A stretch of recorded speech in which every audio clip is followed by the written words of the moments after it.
Our focus here at ICAMS is to improve technology adoption for small and medium manufacturers. The large companies, they've got all the capability they need to go and buy whatever technology they want. They can put their engineers in a project team and go and install that. Coming from the small manufacturer world, I was the engineer in the plant.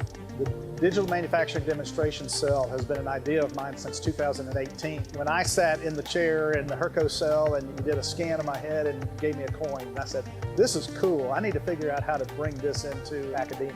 In 2018 at IMTS, we showcased this system using industrial robotics.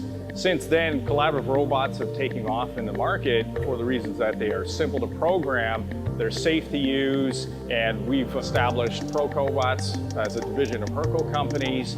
Through that process, we've developed a software called the Hurco Job Manager that makes it really simple for small and medium-sized enterprises to adopt collaborative robots for machine tending on Hurco CNCs. This partnership was initiated through Applied Machine, our distributor out of Atlanta, between ICAMS, Auburn University, and Hurco as well.